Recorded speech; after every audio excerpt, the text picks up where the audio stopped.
In my Grand Marais sand dune video, you may have noticed I had a little head handkerchief, hair kerchief thing. Well, some of you may have guessed this already, but I made that. I did that myself. And I have it here actually, I'll show you. This one is a free pattern that I found online by Banana Moon Studio. I will link that pattern because this one is one of my favorite things to make. It's a lot of counting and looking around and making sure that you're doing things right, but you can get into a really easy rhythm with it. It was confusing the first couple times that I did it because it doesn't, at first it was kind of hard to figure out because it's not exceptionally intuitive, and it took a little bit of trial and error and some frogging. For those who are unfamiliar, frogging is when you basically go back and unravel your work, maybe the whole thing, or to a certain extent, but frogging is unraveling your work, rewinding the yarn and trying again. I have done several of these actually. I'm gonna be doing the same yarn as this one. However, you'll notice this is like an ombre kind of color. This is the mandala string yarn, so it's a very light yarn by Lion Brand. One other look at this, it's a very lovely shell lace pattern. I forget what the stitch is called. The worst part is the beginning where you have to chain 116. I'm gonna use the bright pink and bright orange stitch markers so that they will stand out against the color. So with this one, I am just gonna do a traditional slip stitch because I'm not doing a project that has any kind of circle to it. So chaining is the basic thing that you do when you crochet. Pardon me while I count a whole bunch. 2, 3.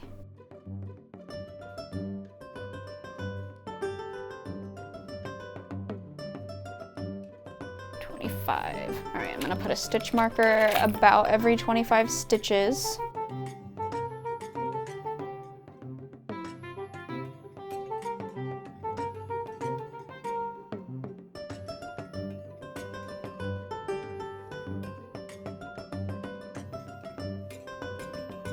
All right, now I have 116 in a chain. Row 1's kind of annoying, so this doesn't count as row 1, it's just a chain. Row 1 is kind of annoying because you have this fiddly little chain to be dealing with. I kind of do it weird. I crochet into like the back hump of the chain instead of trying to crochet, because I just like the way that it looks. It's just a personal preference. Some projects specifically ask you to do that. It's just a personal preference for me. This part is frustrating because it doesn't matter if you chain into the back of the chain or the front of the chain. It's going to tighten the chain that comes right after what you do. So it makes it hard. You can lose the thread so easily here. This part's really tedious just because of how slippery the string is and how if you use too much tension, you can just like screw up the whole chain. You'll notice as we're going through this, we're getting the beginnings of that shell stitch. It's gonna take us a while because there's a lot of chain still left to go. These are not as quick to whip up as something like the Project Hail Mary beanbag. They don't take that long in comparison to other projects. I mean, I've done this on hours-long car rides. I've done this on a road trip and not been able to complete one in a road trip setting. It depends on your skill level and your patience. It can take a while, but I'm just thinking of some other projects that have taken me months, so my sense of what's a quick project and what's not is kind of skewed. I can whip these up in like a day or two, or if I were to sit down and focus only on this for a whole day, maybe I can get one done. The Project Hail Mary beanbags are just like a couple hours worth of a project. They're really simple. So I would say, yeah, this one's ranked, I think, intermediate, which for me, the way that I learned to crochet really was because I saw a pattern that I really wanted to make, and I didn't really know anything about crochet. I think I maybe had briefly tried it a long time ago, and the pattern was marked, it wasn't even intermediate, it was like advanced or expert kind of level. It was like advanced or an expert kind of level, but I really wanted to make that specific pattern, so I went ahead and went for it anyway.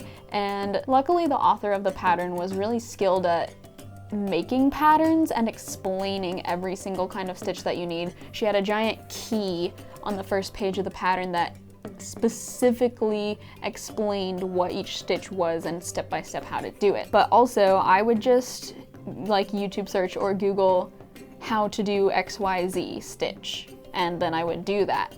And the first thing I ever made came out a little wonky because there was a part that I didn't notice that I made a mistake on until it was too late, because counting is my least favorite part of crochet, and that's a good majority of crochet. 1, 2, 3, 4, 5, like this, like now. I just dove right in because it was something that I really wanted to do, and anytime that I would get frustrated with it, that's honestly how you learn, is encountering a wall. Growing pains, that's what it is. If something's super easy, then you're probably not retaining the information as well. You have to learn through that stretch, that growth. Not saying that everything should just be ridiculously complicated and frustrating all the time. Kind of like if you have something tangled up in a knot, for example, like yarn. If you take your time with it, you pick at it, you see where the threads are caught together and what thread leads where, and then you can gently detangle them, and eventually it's very satisfying once the whole thing is detangled. That's how it is for me. See if I can get to the end of this row. I've been yapping more than I've been crocheting, so we'll see how much of this I actually get through. This first row really just takes so much out of me because of the fiddliness of the chain, so I have to take a big long break after the first row. The nice thing about crocheting something like this, we're starting at the wide end. You may notice we're starting at the wide end of the sort of bandana. I've tried a pattern that started at the corner, the small end, and went back, and I didn't like that one as much. The nice thing about starting at the wide end is that it makes you feel really accomplished because each row takes less time because it's slowly decreasing. So you feel more accomplished, I think, starting at the wide end. I'm almost out of time.